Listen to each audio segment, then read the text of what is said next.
happy that Alana's with me up here. Right? Me too. We were like, we're gonna go up together. We're gonna go up together.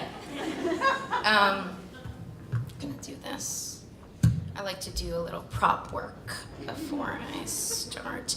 I want to start off by thanking Girls Right Now for honoring me and us in this incredible way. I feel like lately, and especially when we are in production, which we just finished, I get very immersed in work.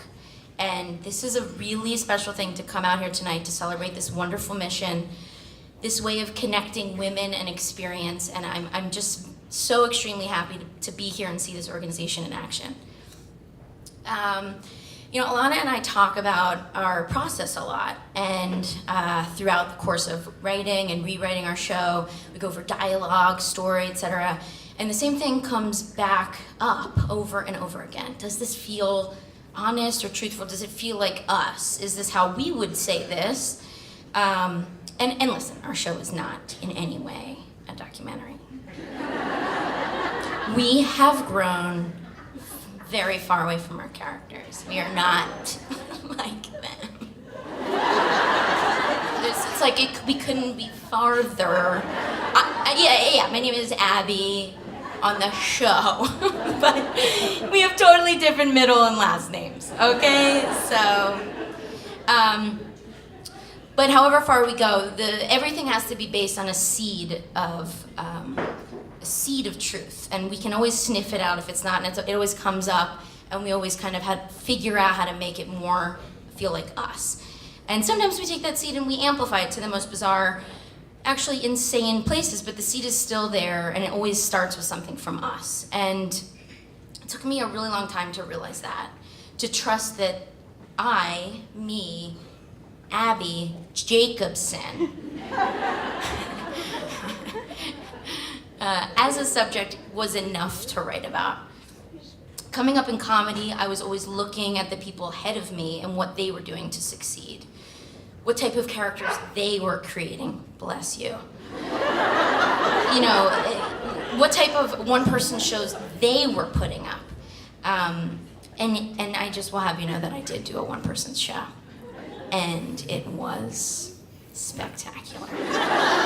And I'm really sad that you guys didn't get to see it. It's actually a shame. But anyway, I like coming, I found myself in this tunnel vision of how one might find success, how other people have done it, their way of climbing the ladder. And that can work. You know, sometimes I wrote a lot of terrible sketches, a lot of really weird monologues and short stories that couldn't be farther away from my voice. And it was always me trying to fit into this mold that I thought was the way to be seen. And it was not getting me anywhere.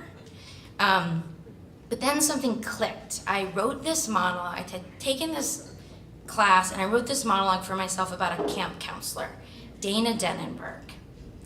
A speech to her campers on the first day of camp. Something that stemmed very closely to my life, a former self. And it was the most fun I had had writing and performing ever in my entire career as a comedian at that point. It was a clear shift to me. I think I could best explain it like the moment in your life that you discover prosciutto. I mean, we've all had that moment, right? I mean, it's like, what does this mean? Like, what? I'm not gonna like this. This is nuts. Like, I'm gonna stick to my other usual meats. I mean, what is this crazy, thin, upscale delicacy? It's not for me. No. And then you're like, fine, I'm with like fancy people. I'll try the meat sliver. Fine. And then you can't believe that you weren't always eating this salty piece of heaven like every day. I just censored myself in such a way that I never do. Whew, I didn't curse. I'm so happy about that.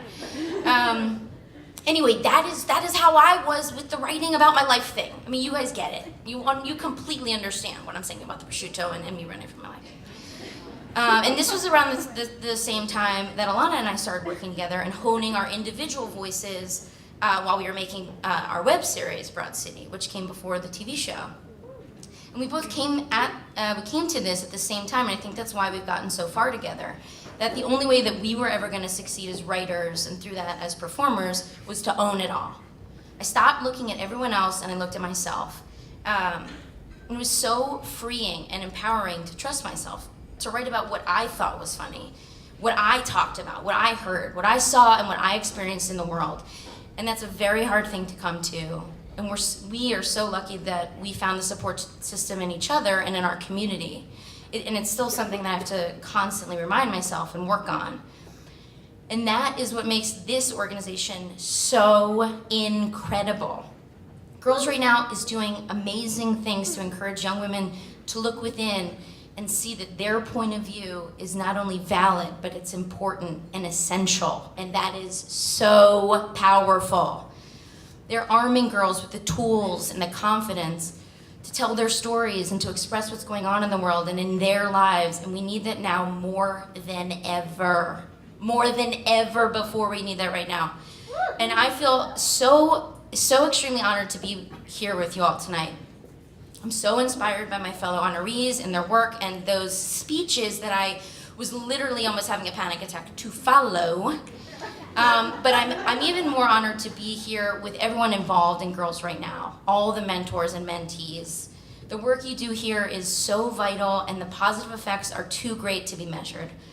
Thank you for giving your time and your knowledge to our future leaders and thinkers. And thank you for having me here tonight to celebrate you and your work.